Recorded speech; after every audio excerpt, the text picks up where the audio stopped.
Oh, I put that up last night because a lot of people were asking about those. Those are what Corey was talking about yesterday. Really good for challenging your hitters without blowing up their hands. Really good stuff out of the machine, breaking balls, carry fastballs. Really good for catcher work. They're a little bit more of a true bounce than some of the other soft balls that you use as a catcher blocking.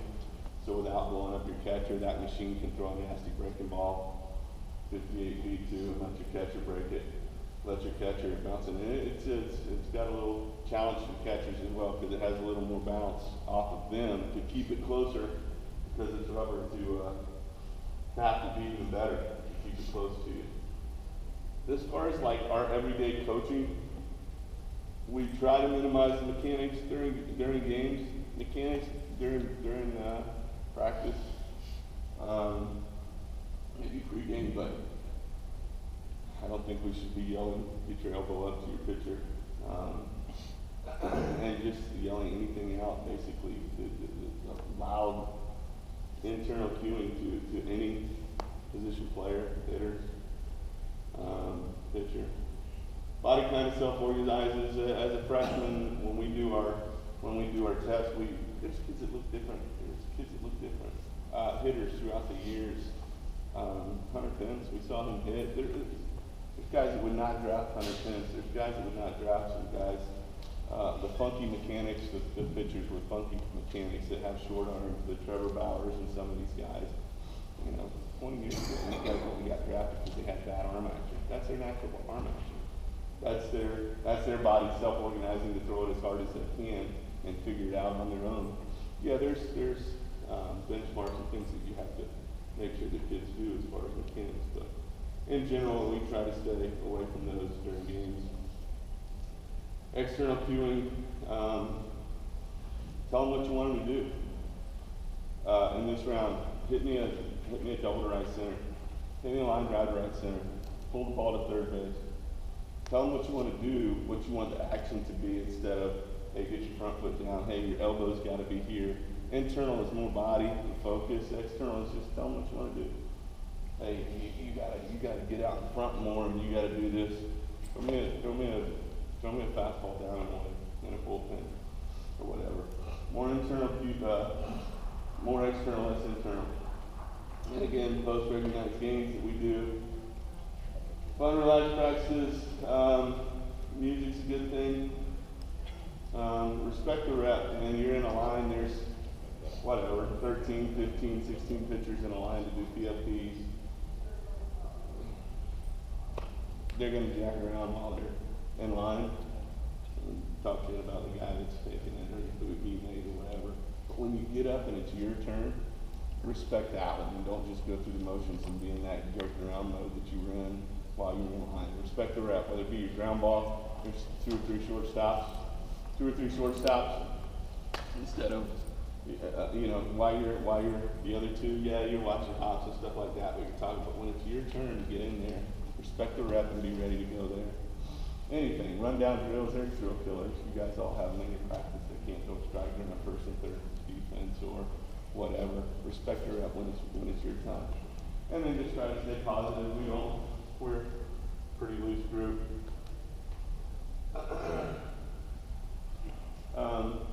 I think that's really important. In these days, young kids and guys that you get, I've been really, really lucky to get some really good assistants over the last 6 or 7 years.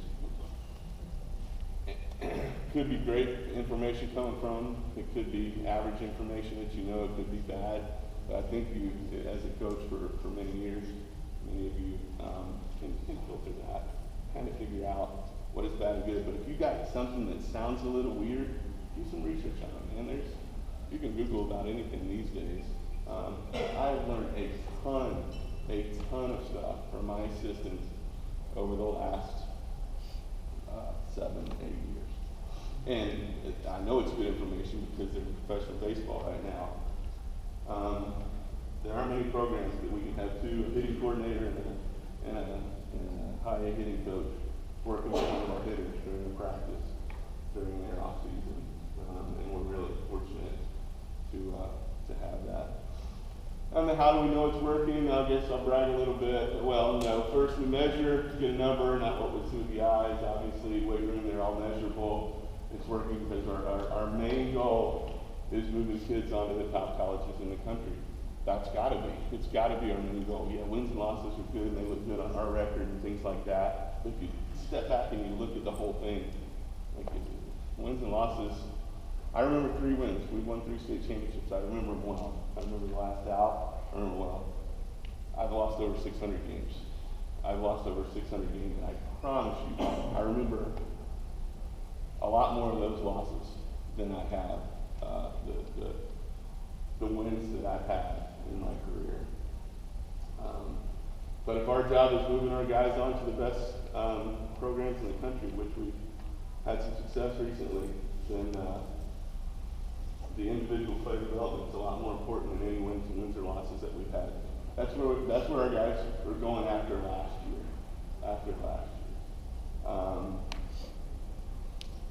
Two in the SEC, I believe. It's something we weren't doing before we started lifting more, hitting more, and doing this player development stuff. We had 7 guys that were in our program went into professional baseball last year. 3 that were with us with the A's, Phillies, and Dodgers, and 4 that were on from their other programs that they were at after they left us, the 4-year school. So that's how we know it's working. Little bragging there. That was the year before. That was 2021. Again, Power 5 schools, something that we did not do for a long time. So we know it's working. We know it's working because on our scout day, pre-2016, we maybe had 8 or 10 guys there. We count them and we know where they're from. 26, at minimum of 26 of the 30 clubs have been represented out of over the last 5 years. We know it's working. We've had 7 All-Americans since I got there, and 19 took over as the head coach in 1995. We've had 4 of those 7 in the last 4 or 5 years. Caleb's at Arkansas, Ben's at University of Miami. 8 former Pats in the profile, I got that wrong, so there's 8 instead of 7. Going for Patrick, our center last year on the 17th round. The Braves had a really good rookie year. On-field success, the bottom, 2013 through 17, winning percentage 560, couple runner-ups in the NFC. Worst season in school history. We started this plan to attack the individual player right around the fall of 16. And then our last 5 years, 18, 19, 20, 21, 22, obviously with 1 more games, we sent more players on to the next level, won some championships, and had some fun. Had a little speed bump and a little hump to get over in the 17 season, but it's been well worth it. And I promise you, easier on the coaches, working a little smarter. On the national level, we've been ranked a little bit higher. From 1999 to 2018, 97, 98, we won the state championship, thought we were good. I mailed it in for a few years. We sucked. Sorry to whoever was in this room that was on those teams. Fred was on the 97 and 98 championship team. After that, I was, 35 years old. It's easy, man. Let's go. And Chipola and Jeff Johnson come along and a couple other guys and say, no, it's not easy. So we were very average for a long time. 3 weeks in the top 25. 10 state championship tournament appearances, but not really getting players to where they should be going. Since changing to more of an individual player model, 2018 to present, we've spent most of the time in the top 25 and sending players on, including number 1 ranking there. We know it's working because our assistants are moving on to professional baseball. And professional baseball is getting really smart coaches that know what's going on, that helps you win games. And those 6 guys have all left us, starting in 17, 18, a couple of 20, Zach Bowe, I had to add this one. I had to add this slide later in the week. He just accepted his big league pitching coach job with the Royals. Played for me in 07, 08, the first baseman. Real quick story, Zach Bowe. Anybody raise your hand if you know Zach? Played for me in 7, 8. Brad Weitzel, who was a scout with the Twins for many, many years, a lot of big leaguers, and then was a coach of Florida. Brad always sent me players, and I don't care who Brad recommended, I took. I didn't care. I knew he was going to be tough as nails. I knew he was going to be a good player. Might have been a little bit raw. I knew he was going to be a good player. Zach Bowe, you need to take Zach Bowe. I'll take Zach Bowe.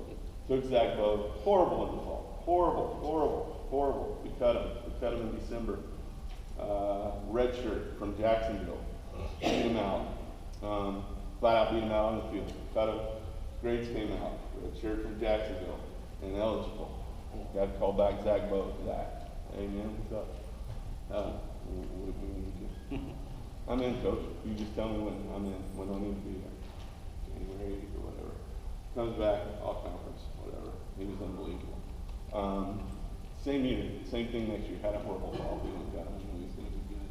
He just wasn't a good fall player. About 3 years ago, he told me, you know, I can't believe I cut you guys. Yeah, you did. He goes, I got one hit that whole fall. That was horrible. I sucked. I'm like, oh, that makes me feel better. We didn't keep stats in the fall. Back then, we didn't keep batting average or anything else. We just, but yeah, and so he's a hitter. He's a first baseman. He comes to me back as a coach, and he coaches hitters for 3 years, which is the pitchers. Does that for 4 years, and he's in the big leagues now because he's one of the smartest and hard-working kids I've ever known. Ted Williams told us our field at 1999, get the ball in the air. He lived over in Brooksville area. Hernando, where do you live? And his son used to play tennis on our college campus right across the street from our baseball field.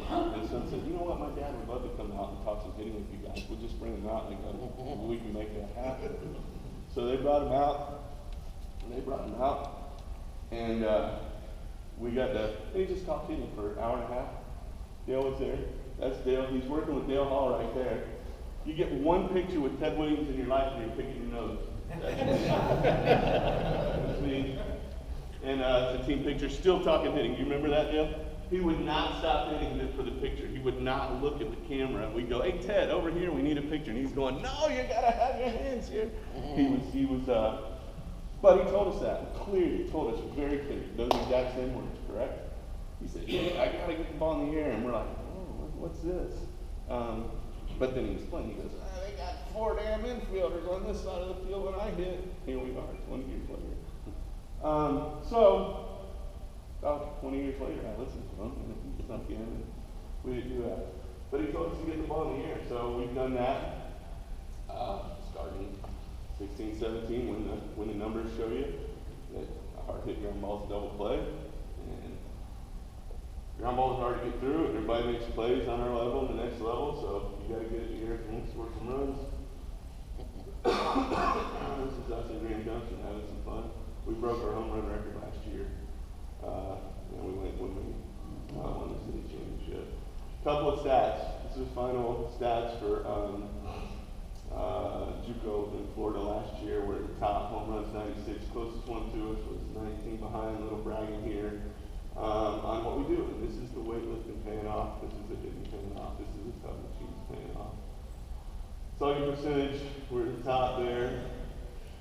552, pretty good bit ahead of Florida Southwest. RBI, top. We scored up well. RBI is 140, more than the closest team to us. We didn't sacrifice walks. We got our base on base percentage, obviously, very important. Led the state in that. On base percentage, led that by 20 points. And that's ball strike recognition, man. That's not swinging at balls. That's swinging at strikes and doing damage to the pitches that you can. Least strikeouts? Nope. These were the lead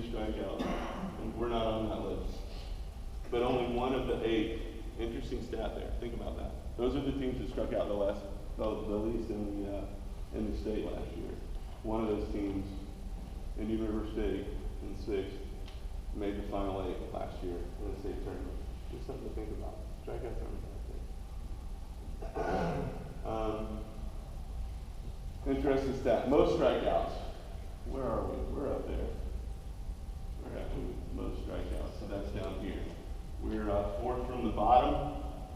The bottom 4 teams. These are the most strikeouts in the state. Offensively. This isn't pitching stats. This is the bad strikeout. The bottom 4 teams were the best 4 teams in the state. Pretty much. Interesting, right? I thought that was an interesting stat. It sounds to show.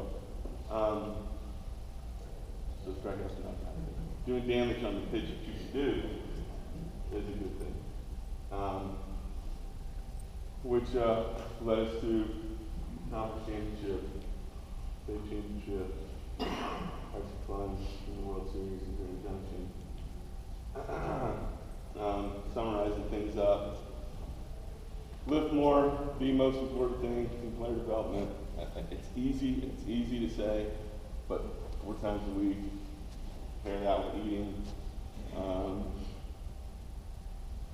Hit a lot, lots of swings, tough machines. If you have machines, and if you don't, a hack attack is probably worth buying. Even a junior hack that throws baseballs, it throws the light fly balls, it throws everything. We have 3. We've gone through motors on all of them. How many people have a hack attack? How many people have had to replace the motor in a hack attack several times? Here is life pro tip. Use a bigger gauge cord. Use a bigger gauge cord. Just a thicker cord. You won't go through batteries. You won't go through motors as much. People in pro ball. They gave us that information. We haven't changed the battery. We haven't changed the motor since we went through the pit cords. Concentrated bullpen work, obviously, we have Rapsodo out for most of our pins, but not all. But pitch design, pitch development, very important in the fall. Kids to just try different things, hold the baseball, make it move a little bit more. Command, obviously, big part of those.